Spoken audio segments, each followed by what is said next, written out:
Bonjour à tous et à toutes. Donc, Gabriel Urena, je suis responsable du marché de la Banque Populaire du Sud. Et bon, ce qui fait plaisir, c'est que je commence à en connaître certains, parce qu'au fur et à mesure, on se voit. Et d'autant plus qu'on commence à se revoir en présentiel, donc c'est de mieux en mieux.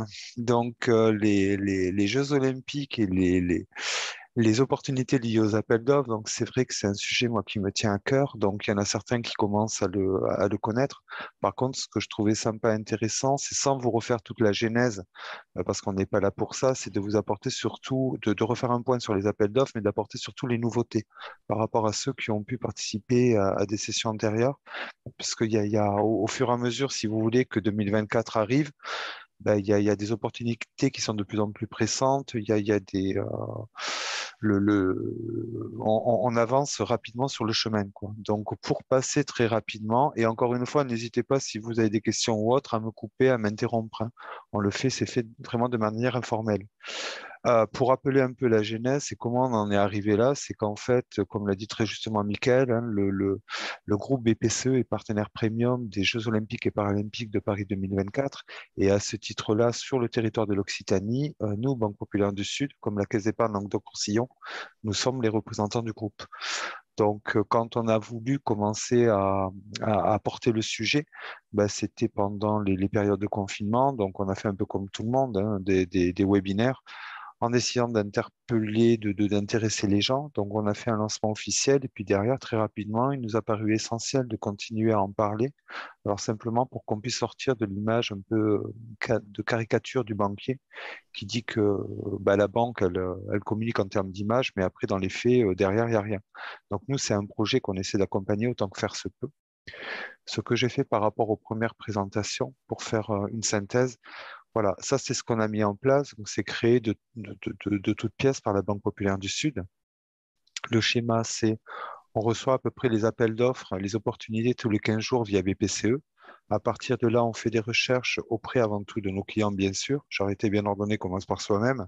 Mais comme on est une banque régionale, on regarde chez nos partenaires et chez l'ensemble des entreprises du territoire les codes APE qui peuvent être appétants. Alors pour autant, bien sûr, qu'on arrive à trouver les informations, c'est-à-dire on se sert d'un outil dédié Banque de France Diane sur lequel les nombres d'entreprises sont référencés et on essaie de coller autant que faire se peut à la réalité du terrain, quoi. C'est-à-dire à contacter les entreprises dans le code APE correspond.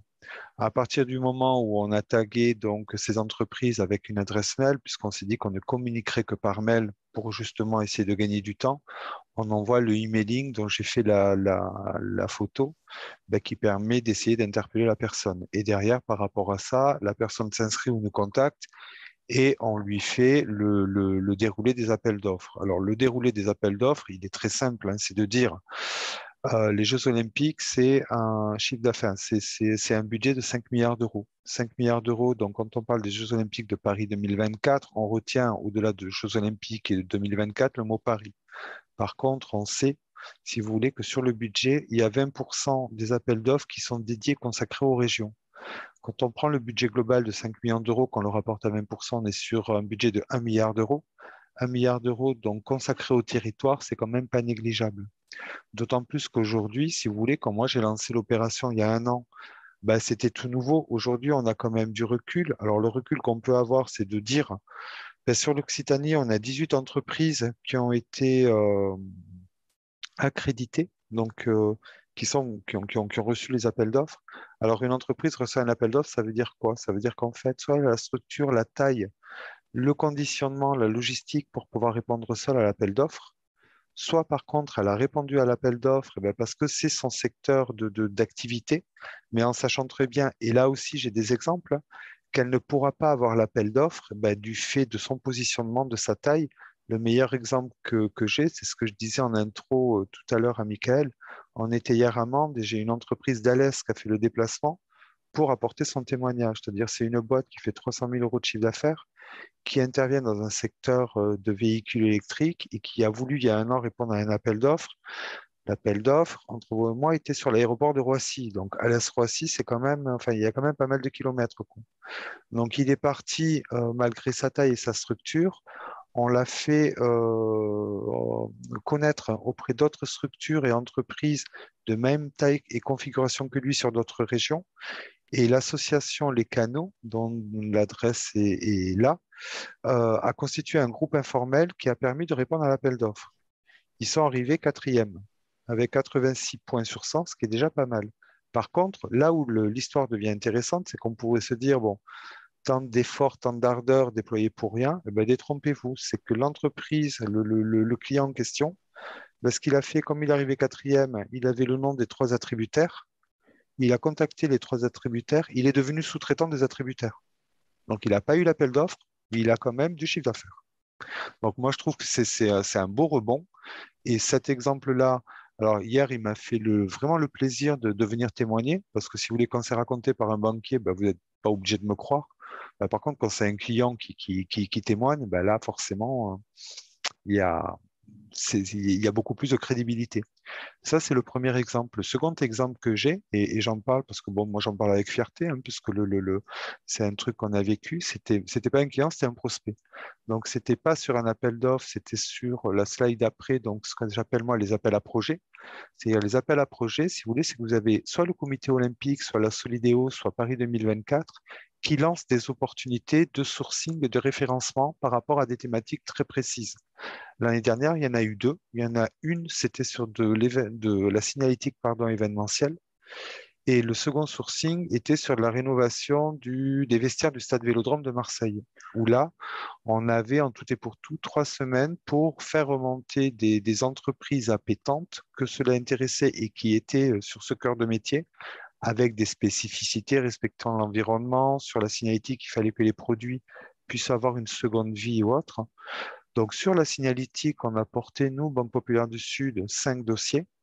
Sur les 5 dossiers, il y a un dossier prospect, même pas un client, qui a été retenu, qui aujourd'hui est référencé. Alors, je vous rassure, hein, le prospect était tellement content qu'il est devenu client. Donc, ça, c'est sympa. Ben, par contre, en discutant avec lui, là, il a réussi à obtenir 10% d'un appel d'offres de 23 millions d'euros du fait du référencement. Une entreprise de vente d'argues. Donc, encore une fois, quand je vous dis, je vous disais tout à l'heure que sur l'Occitanie, aujourd'hui, on était à 18 attributaires d'appels d'offres. Sur les 18 attributaires, on en a au moins 4 qui ont été portés grâce à la Banque Populaire, mais du fait de l'information, puisque c'est grâce au client et à l'effort qu'il a fait lui avant tout, mais du fait de l'information qu'on a diffusée. Donc, diffuser l'information, en fait, c'est quoi? Ben, c'est le slide, je reviens en arrière. C'est simplement, si vous n'êtes pas référencé sur les deux plateformes, allez vous référencer. Le référencement, montre en main, ça prend 2 minutes. D'accord? C'est pas parce que vous allez vous référencer que vous aurez des retombées, des retours d'appel d'offres. Par contre, c'est en vous référençant que vous pourrez avoir des opportunités. Ça, c'est vraiment le message de fond lié aux appels d'offres que je voulais passer. Donc, avant de continuer, je ne sais pas si vous avez des questions, si vous avez des points sur lesquels vous voulez que je revienne ou si j'enchaîne. Là, dites-moi, hein. Si par contre vous ne vous manifestez pas, moi je continue, hein, il n'y a pas de souci. Bon, Ouais, donc c'est bon, tu peux continuer. allez, je Ouais. continue. Donc, l'opération Rendez-vous 2024, c'est une opération que je continue à faire. Donc, aujourd'hui, si vous voulez, les Teams clients-prospects, je les fais à peu près tous les 15 jours. Alors, pourquoi? Ben, si vous voulez, parce qu'en faire 2, 3 par semaine, quand c'est porté par une personne, ben, au bout du temps, si vous voulez, vous le savez en tant que chef d'entreprise, quoi. C'est-à-dire le temps, c'est notre plus grand ennemi à tous. Donc, du coup, moi, j'ai décidé que je continue 2 fois par mois à le faire, ben, pour pouvoir me consacrer justement au point 2. Le point 2, on a appelé ça l'assaut des collectivités. Alors, je vous rassure, hein, quand on parle d'assaut des collectivités, vous êtes concerné en tant que chef d'entreprise. Pourquoi? Ben, parce que chaque entreprise, si vous voulez, sur un territoire, le territoire d'une collectivité, et aujourd'hui, ce qu'il faut savoir, c'est qu'en Occitanie, on a 150 collectivités qui sont labellisées Terre de Jeux 2024. Le label Terre de Jeux 2024, si vous voulez, c'est quelque chose qui est compliqué, difficile à animer, à porter. Pourquoi? Ben parce que la première question que vous pouvez vous poser, c'est, OK, moi je suis sur une collectivité, admettons, qui est labellisée Terre de Jeux 2024, mais en fait, ça veut dire quoi? Ben, ça veut dire en fait que votre collectivité, elle est soit centre d'entraînement, soit zone arrière, soit centre de préparation. Donc, soit il y a un centre de préparation olympique sur la collectivité, soit tout simplement, elle a une appétence particulière pour le sport. Elle peut se situer à côté d'un territoire sur lequel il y a des épreuves de Jeux olympiques ou de paralympiques qui vont se dérouler. Et donc, de ce fait-là, il nous paraissait important, si vous voulez, de mettre ces collectivités à l'honneur pour la simple et bonne raison que ben, du fait des épreuves ou du fait des bases arrières ou du fait des centres d'entraînement, ça va drainer toute une couche de population. Je vous donne un simple exemple. Alors, on va prendre un exemple très simple, hein. Prenez Marseille. Marseille, si vous voulez, vous avez toutes les épreuves de voile qui vont s'y dérouler. D'accord? Les gens qui sont férus de voile, qu'ils soient français, qu'ils soient européens, qu'ils soient étrangers, donc ça va drainer tout un tourisme de masse. Ce touriste de masse, quand il va arriver à Marseille pour aller voir l'épreuve de voile, alors sauf à me tromper, hein, parce que l'erreur est possible, mais je ne pense pas que la personne qui va venir voir une épreuve de voile va venir uniquement pour voir l'épreuve. Elle va certainement en profiter.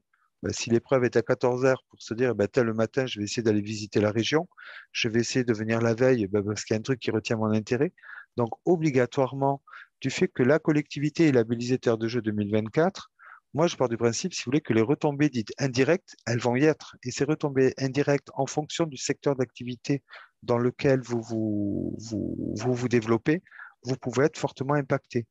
Donc, il nous paraissait important, si vous voulez, d'animer et de co-animer donc, avec les collectivités les opportunités liées aux Jeux olympiques ou paralympiques, avec une autre spécificité, c'est que vous avez nombre de collectivités qui, comme je vous l'ai dit tout à l'heure, si elles sont centres de préparation, base arrière ou, ou, ou tout autre, pardon, un site sur lequel il va y avoir des épreuves qui vont se dérouler, elles vont peut-être avoir besoin de faire face à des financements.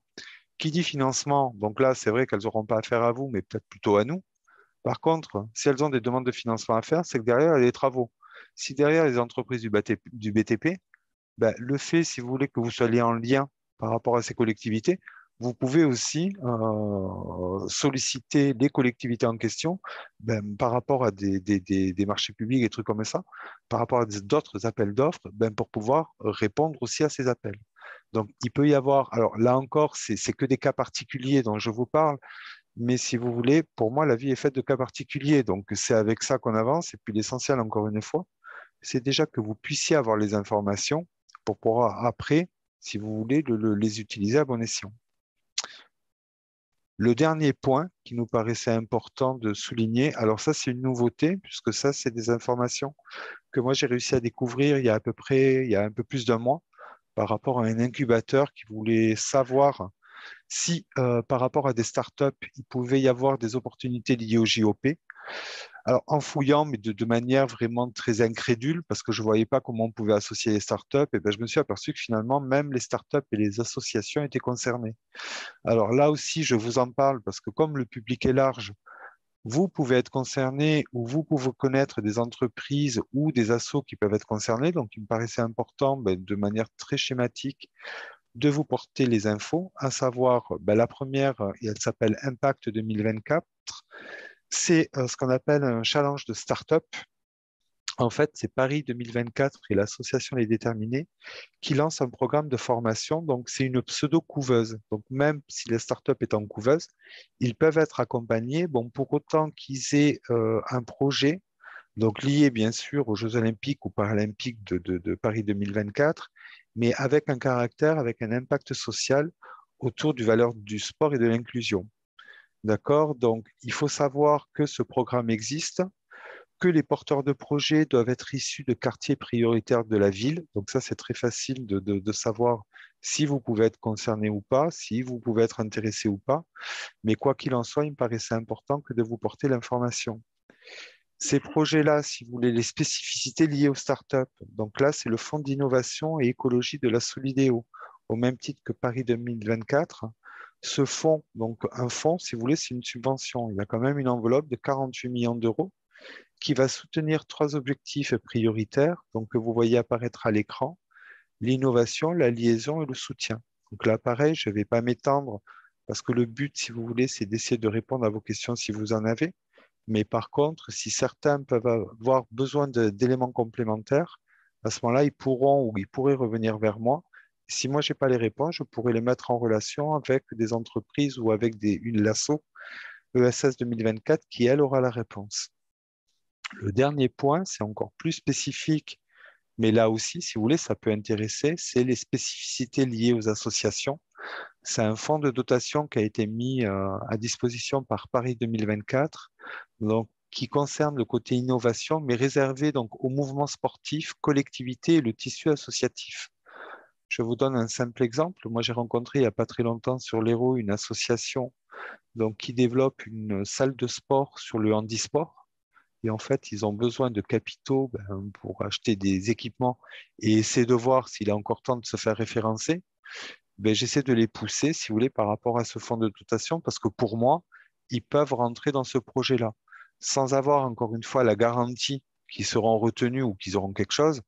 Mais encore une fois, comme je dis très simplement, hein, c'est comme au loto, 100% des gagnants ont joué, quoi. Celui qui ne joue pas, il ne gagne pas. Et en conclusion, ce que je pourrais vous dire, c'est qu'actuellement, et là-dessus, je n'ai pas de support parce que c'est une information que j'ai captée il y a quelques jours. Le 13 avril, il y a une Teams qui est organisée donc, par les canaux ESS 2024. Donc, le lien, c'est très facile à retrouver. L'inscription est gratuite. Et en fait, le but de cette Teams, si vous voulez, c'est de vous présenter en avant-première les nouveaux appels d'offres qui vont sortir liés à l'environnement, à la RSE et à des thématiques vraiment spécifiques. Donc, ce à quoi je vous invite, c'est d'aller vous référencer au plus tôt sur cette Teams pour y participer. Peut-être que ça ne vous concernera pas, mais l'intérêt, si vous voulez, pour vous, que d'aller rechercher le lien. Alors, si vous voulez, je peux l'envoyer dès que je le retrouve à Michael, puisque moi, je m'y suis inscrit. Parce que dans le lien, si vous voulez, vous avez quand même le descriptif de mémoire. Et je vous parle de mémoire, tout ce qui est goodies est intégré. Ça veut dire que si dans la réunion actuelle, vous avez une entreprise qui travaille sur les objets publicitaires ou quoi, ils peuvent être concernés par les appels d'offres qui vont sortir. Le but étant, c'est d'essayer de recenser en amont des appels d'offres les entreprises qui pourraient être appétentes à ces champs d'activité-là pour pouvoir faire un peu comme ce que je vous ai présenté tout à l'heure, c'est-à-dire du pré-référencement et monter les dossiers directement au comité pour faire après une espèce de catalogue, quoi. Et voilà. J'espère que j'ai été J'ai assez précis. oui, j'ai une petite question Oui. sur le groupe Teams. J'ai pas compris où les entreprises pouvaient s'inscrire, ou c'est un lien qui doit venir après? Alors, sur le groupe Teams, si vous voulez, c'est moi, en fait. C'est D'accord. quand Ok. vous avez, quand il y a un appel d'offres qui correspond à l'entreprise, si vous voulez, au code AP de votre activité. Si toutefois, alors soit vous êtes client, soit vous n'êtes pas client, mais j'ai vos coordonnées par moult raisons, je vous envoie une invitation. Et là, vous avez un lien pour vous inscrire. Si maintenant, en amont de ça, ça vous intéresse que de venir participer à un groupe Teams pour avoir plus d'informations, parce que les animations de Teams que je fais sont spécifiques aux appels d'offres. D'accord? Si vous avez besoin d'avoir plus d'informations, je peux vous envoyer le lien et vous pouvez venir vous raccrocher à une session de Teams. Ça, c'est la première chose. La seconde chose, si vous voulez, c'est qu'avant cela, si je reviens sur la slide qui est là, si vous n'êtes pas référencé sur les deux plateformes qui s'affichent là, mon premier conseil, c'est d'aller vous référencer. Le fait de vous référencer, vous allez recevoir automatiquement les appels d'offres liés à votre code APE. Alors, encore une fois, c'est pas parce que vous avez, admettons, un code APE, je vous parle au pif, hein, 5520Z, qui correspond à de l'hôtellerie, le truc comme ça.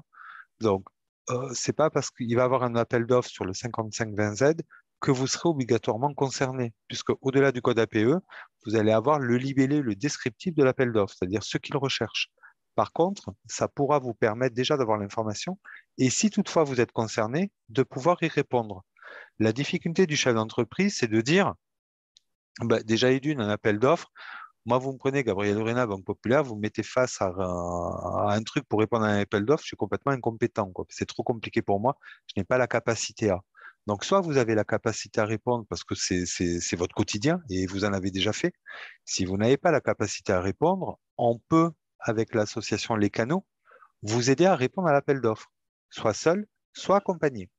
Alors seul, c'est si vous avez capacité en termes de logistique, de stockage en fonction de votre activité, hein, enfin, avec moult critères, et accompagné, c'est si simplement vous avez, admettons, la technicité, mais par rapport à votre taille, vous savez que seul, vous n'y arriverez pas parce que vous ne serez pas retenu, parce que vous n'êtes pas, admettons, assez crédible. Les canaux peuvent vous aider à constituer un groupe informel qui sera beaucoup plus puissant et qui vous permettra de répondre de manière unitaire à l'appel d'offres. Et dans ce cas-là, même si vous n'êtes pas retenu, eh ben, vous pourrez suivre l'exemple du client alésien qui, en fait, sans être retenu, ben, a été, si vous voulez, référencé comme sous-traitant des attributaires. Je ne sais pas si j'ai répondu à votre question. Si, merci Si, c'est beaucoup. bon? OK. C'est bon. Gabriel, j'ai une question également. Ouais. Nous, on est dans le secteur, on va dire, notamment pour ce volet terre de jeu, en fait, sur l'événementiel. Je me posais la question parce qu'on est également regroupé en Occitanie, en tout cas du côté de Montpellier et Le Gard, un collectif interprofessionnel qui s'appelle Repère Méditerranée. Ouais. Le collectif, le président, c'est je parle de son prénom. Grégory Blanvillain. Voilà. Ah, Grégory Blanvillain? Ouais, exactement. Et je l'ai vu la semaine dernière. Ouais. En fait, et je me posais la question si on ne fait pas enregistrer en fait au canot directement en fait le collectif. Alors, moi je crois qu'on se tutoie. Hein. Enfin, je oui, sais oui, plus dans la vraie vie. Très bien. Bon, on va dire. Ce que je te proposerais, à la limite, Grégory Blanvillain, moi, je l'ai vu il y a 10 jours. Je suis en train de voir avec ses PME 34 s'il est possible de faire un truc en termes d'animation. Par contre, d'ores et déjà, je lui ai dit, hier, j'ai fait la première terre de jeu en Lozère. Ouais. La seconde terre de jeu est prévue le 9 juin à Montpellier, au Cross Occitanie, à Odysseum. Ouais, j'allais t'en parler justement du Cross. Vous allez tous être invités, puisqu'on prévoit, donc c'est en copartenariat avec le Cross. Alors peut-être avec Leader aussi, si Michael t'es OK, parce que moi j'aime bien faire entrer les partenaires et autres. On prévoit à peu près 100 personnes à minima, parce que c'est vraiment un gros événement. Et il y aura Pia qui sera là. Pia Le Fischer, c'est la responsable des canaux. Je l'avais eu au téléphone quand on avait fait le lien. Et c'est une personne très très bien. Et donc, si toi tu es là, si Grégory est là, ben, ça sera. Alors, rien ne vous empêche de vous référencer avant, hein, parce que je l'avais déjà fait. Non, mais au niveau du collectif. Mais par contre, je pense que si vous pouvez vous venir le 9 juin, c'est à 18h, hein, les invitations, là, je commence aujourd'hui simplement à organiser ça, parce que je voulais d'abord finir le truc en Lozère pour éviter de tout mélanger. Mais si vous pouvez être là, je peux vous consacrer un moment privilégié avec Pia. Pour voir de quelle manière vous pouvez avancer ensemble, quoi. Parce que je pense qu'il y a quelque chose de vraiment sympa et de pas mal à faire, quoi. Ouais, tout à fait. Ouais. Non, et ça se passerait où, Gabriel, ça, le 9 juin? Au Cross directement, sur le toit terrasse, à Odysseum. Odysseum, ok. Ouais. Non, c'est parfait, l'emplacement, il est top en plus. Ouais. Parce que le cross, là, justement, c'est plus sur le côté sportif, en fait. C'est le comité régional olympique sportif, c'est ça? C'est ça. Mais eux, ce qui leur a importé, si tu veux, c'est comme ils sont sur l'Occitanie. Eux, pareil, par rapport au label, je te dis, le label Terre de jeu, jusqu'à présent, personne n'a réussi à l'animer. Nous, on a essayé un truc hier qui a très, très bien fonctionné. Donc là, je viens de faire un retour. Et le Cross Occitanie était hyper intéressé pour qu'on fasse la seconde sur Montpellier. Et après, nous aider à interpeller soit d'autres CDOS, soit d'autres collectivités, puisque moi, je me suis mis un objectif perso. C'est de dire, cette année, je veux faire une manifestation sur chaque département de notre territoire. C'est psychologique, hein. Si j'y arrive pas, j'y arriverai pas, mais j'y arriverai de toute façon. Donc, ils vont m'aider à pouvoir retrouver un relais sur le Gard, un relais sur l'Ariège, un relais sur l'Aude, enfin, faire tous les territoires de la Banque populaire du Sud, quoi. Okay, cool. Voilà. Très bien, tu as répondu largement à mes questionnements. Ouais, je sais que je suis bavard, de toute façon. Je me bats. Est-ce qu'il y a d'autres questions? Oui, moi j'aimerais bien, bonjour Gabriel, en savoir un peu plus sur la partie innovation, parce que nous on est très orienté sur la partie écologie digitale et inclusion numérique, et en lien du coup avec une solution innovante. Et du coup très difficile de répertorier des appels d'offres, puisque une solution qui n'est pas forcément cherchée. Je confirme. Et du coup, on a du mal encore à cerner comment on va pouvoir. Alors, on a été référencé, on a pu Ouais. présenter, on a eu la chance de pouvoir présenter la solution directement à des personnes du comité, mais on sent que ça va être c'est très latent et que on ne Alors, en devrait fait, pas prendre trop de retard, en fait. ouais, pour tout ce qui est start-up, donc moi je te tutoie aussi, hein. Je te Vas-y. confirme, je te confirme, se raccrocher, c'est compliqué. C'est compliqué parce que vous êtes vraiment sur de la spécificité. Moi, j'ai animé, c'était il y a un mois, c'était à OTL, Open Tourism Lab.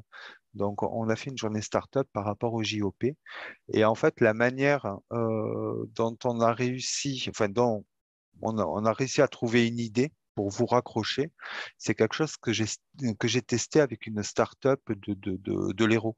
Parce qu'avant de mettre en application des trucs, moi, j'aime bien prendre des cobayes et puis voir si ça fonctionne plutôt que de diffuser un truc qui ne marche pas.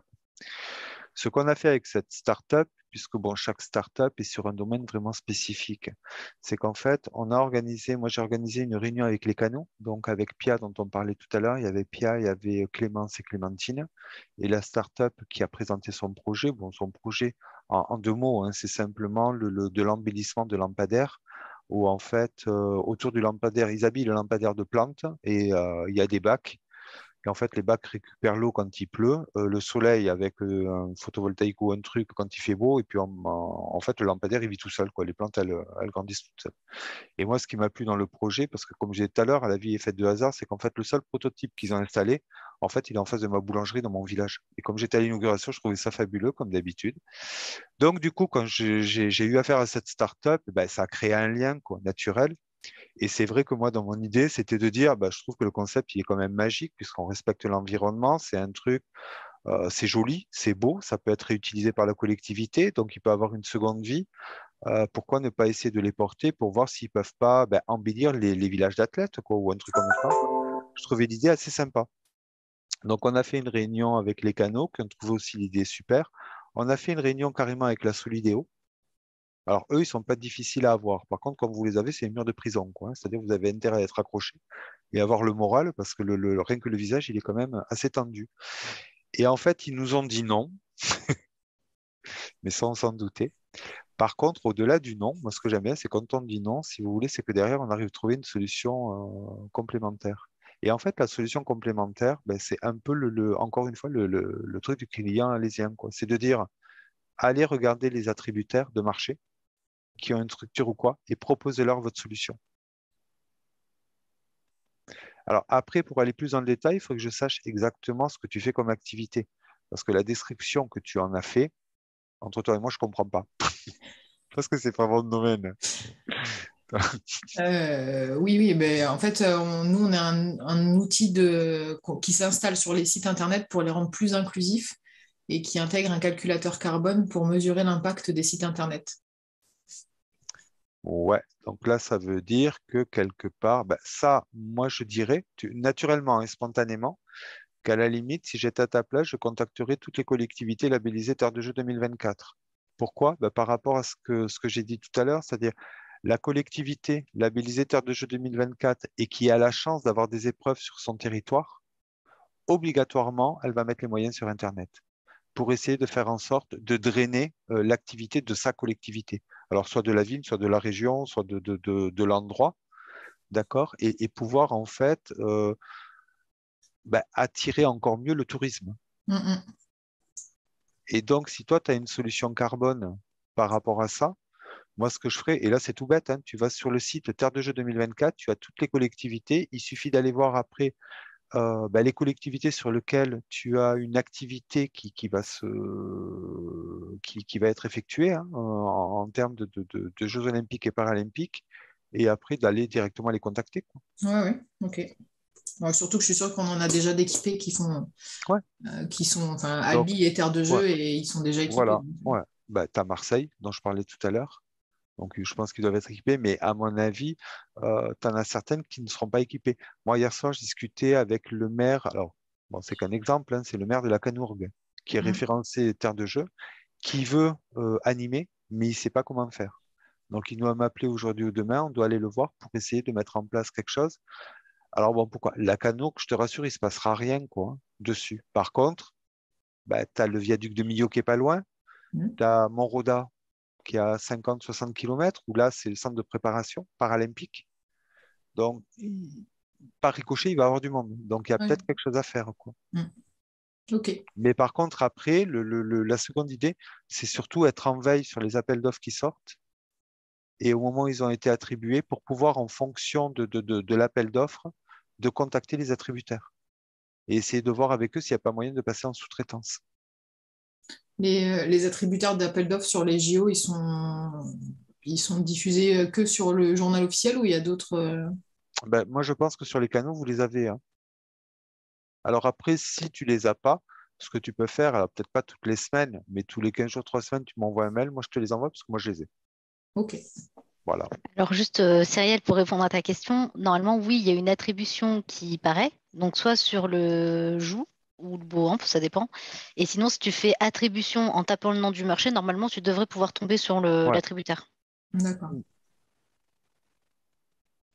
Donc, c'est bien parce qu'il y a des réponses qui arrivent par d'autres personnes. C'est top. Merci Elia. Il y a d'autres questions? Oui, bonjour. Alors, donc, Hugo, je représente la société Lundi Matin. On est basé à Montpellier. Au sujet du référencement, du coup, sur les deux plateformes. Donc, en fait, au moment où on s'est référencé, on va recevoir, en fonction du code APE, des appels d'offres C'est ça, correspondants, d'accord? Et ensuite, c'est libre à nous de poser un dossier de candidature. tout à fait. Alors, en fait, mais vous, je crois que vous êtes référencé déjà, ou pas Oui, encore? Oui. peut-être pas sur les deux plateformes, mais normalement sur l'une des deux. Il me Alors là, semble. moi, c'est pareil, référencez-vous sur les deux plateformes. Mm. Moi, j'ai pas d'intérêt si vous voulez à privilégier MEDEF ou SS, mais les deux sont complémentaires. Mais par contre, comme je vous ai déjà vu dans des webinaires, Mm. donc je sais que vous êtes référencé. Alors, c'est vrai que la difficulté, si vous voulez, c'est quand vous allez recevoir l'appel d'offres, vous recevez les appels d'offres si vous les liez à votre code APE. Je vous donne un exemple que j'ai eu il y a à peu près 3 semaines, où en fait, c'est une entreprise de traitement des eaux usées qui est référencée depuis près d'un an, mais qui me dit, qui m'a appelé carrément en me disant, mais moi je comprends pas, on n'a pas reçu l'appel d'offres. J'ai dit, c'est pas possible. Je dis, parce que traitement d'eau usée, si vous voulez, ils vont pas attendre 2024 pour envisager de faire quelque chose, quoi. C'est en amont. Et en fait, en regardant, ils ont un code APE qui n'a rien à voir, quoi. C'est un truc de chantier naval ou un truc comme ça. Je dis, donc forcément, bon, il y a de l'eau quelque part dans le chantier naval, c'est en lien. Mais par contre, ça n'a rien à voir avec l'appel d'offres. Donc là, la difficulté, si vous voulez, c'est si votre activité n'est pas cohérente avec le code APE que vous avez, là, vous risquez de passer à côté de pas mal de choses. Par contre, à contrario, si vous êtes en lien avec votre appel d'offres, enfin avec votre code APE, pardon, le code APE, c'est quand même quelque chose de très générique. Donc, il faut que derrière, vous alliez voir dans le détail, quand vous recevez l'appel d'offres, si vous avez 2 minutes, moi, je peux vous en montrer. Les appels d'offres sont vraiment détaillés en termes d'objets. Et Et donc, ouais, effectivement, parce que nous, on a un code APE qui est lié au système informatique, sauf que effectivement, c'est très large. Et nous, aujourd'hui, c'est vraiment les systèmes d'encaissement plus que le système d'informatique pour lesquels on est lié, quoi. tout à fait. Mais Mm. déjà, si vous voulez, vous êtes quand même en lien Oui, avec le code APE, quoi. bien sûr. Donc, c'est à vous, si vous voulez, d'aller après regarder dans le détail de l'appel d'offres si vous êtes en lien ou si vous n'êtes pas en lien. D'accord? Et après, si vous voulez y répondre, alors ça, c'est la seconde étape. C'est encore une fois, soit vous connaissez le principe, mais encore une fois, enfin, c'est chacun son truc, hein. Je Mm. sais qu'autour de la table, il y a des chefs d'entreprise qui maîtrisent ça, les réponses aux appels d'offres. Mais encore une fois, pour moi, je vous dis, perso, c'est du chinois, quoi. Donc, soit vous êtes en capacité d'y répondre, et là, il n'y a pas de souci. Soit, par contre, vous êtes un peu comme moi, vous dites c'est du chinois. Sachez que là, les canaux peuvent vous accompagner. Très clair. Donc, vous n'êtes pas seul par rapport à votre truc, quoi. Et c'est ce qui est important aussi. C'est noté. Merci pour la réponse. De rien. Merci beaucoup, Gabriel. Ah bah de rien, avec plaisir.